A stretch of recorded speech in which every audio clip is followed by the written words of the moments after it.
So I didn't go live because all this crap coming out in the film trails. I'm going to get up underneath that tree in a minute, the Joshua tree, and we'll head down the street. I'm going to call it Joshua Tree. This is the beach. So see that headland over there? That's New Zealand Beach on the other side of that headland here. On this headland here, we can go down there before I go home and show, do some filming and tutorials in the sands of time, depending on how much are there. I'll explain that on the way down, but there's a cave on that headland that we can look at. 2 caves actually, 3. One we can sit in, one we can walk into. Yeah, so where the headland is right towards the end, we'll come back in, say, I know about, yeah, I reckon about a third of the way, and that's where my cave is on this side. The other side of that's Snapper Rocks on the headlands there. Really dangerous. What club we got out there, Eagle? Guide? No, yes. That's right. This one. Oh, missing. That's the Joshua Tree. All that there's clay. Let me see if I can slice it off there. You see, quickly check all these rocks. The ones I picked up so far. But I didn't bring it back, so I don't know one of them. So some of the rocks I picked up so far. That's Jasper. That's Jasper, I'm pretty sure. What that one is. Look at this one. Hard rock. Picked up 2 hard rocks. That's a unique because I've identified some time. Look at that one. What a beauty. That's it I got so far. We'll go up here. First I want to show you this. This is like a little mini sand of time, but there's no sand. So when I say sand of time, I mean look at that one. That's a beauty. I can literally pick up every fucking sand on Jasper. There's so much Jasper down here. Right, it's a pink. That's just stage. All that Jasper. There's black Jasper. Of course, mainly green. The combinations of green and brown and stuff. So down here, right down the other end where we're going, where the major sand of time is, I'll be able to show you properly, but this is like a little mini sand of time. No, it's not. There's no black sand there, but a little bit. If you get close to that and scan that, so fine sand, you'll find things in that. There's patterns. So we've got some soldier crab bleach today, notice? Now they get down low. I'll make it camera in the water sometimes. All this here, see all that upper little stuff, that's defined. That's where you'll find really defined places, creatures, animal guides, ancestors. Hybrid animals, you split your animal guides. As you start to do it, then you start to you take on the techniques and you build on the techniques that I've done, that I've created, in the basic. Oh, that's interesting. I wonder what made that. What do you reckon made that? It's a bit of scenery maybe? There's really like that. So if you go over patterns in nature, like you'll naturally start to look deeper into nature as you start doing snapshots. Yeah, like I get on average with a 10-minute meditation, right, which starts off with about maybe 3 or 4 minutes. Probably about 3.5 minutes of footage. Once you slow it down, then of course you make it longer. That's why most of my audio meditations are pretty long. Yeah, 10 minutes of footage. I get on average probably at least a dozen or more snapshots that are profound. Yeah, like where everybody's going to see something in it, not just me. Yeah, but everyone's going to see something different in it. Right? So when I first started, I was going to get like 1 or 2, you know what I mean, and they're blurry all the time. And you know what they're blurry? I was worked out. I'm like, how can I read this too? Why is it blurry? Right? So that's why I started to develop the basic techniques in digital archaeology, right? Digital scanning, right?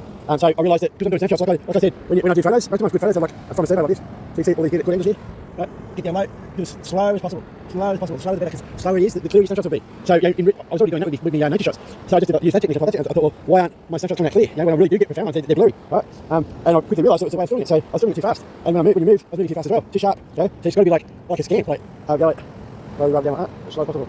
See this rock, it's got lots of lines of details in it, we'll zoom in it, but we'll move towards it. Not with the zoom on the camera, but we'll move towards it, and then we'll twist. Slowly, even slower than that. To the left, to the right, whichever way you've got to do. Don't move around, because the rocks are so busy. Right. I'll go right in close.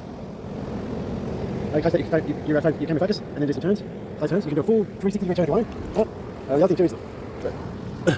it's wet. Right. So I realised that it was the way I was filming it, so I started to film slower.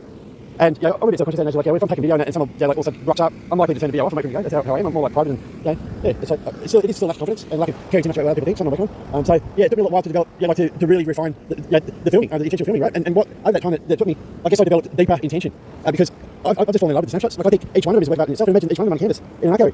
Like if I was the sort of person that could afford to buy paintings, that's hanging in my fucking rich fucking mansion or whatever, like to afford to buy it, spend $1,000 on a bit of artwork, I'd definitely spend $1,000 on one of them. Like have you seen them?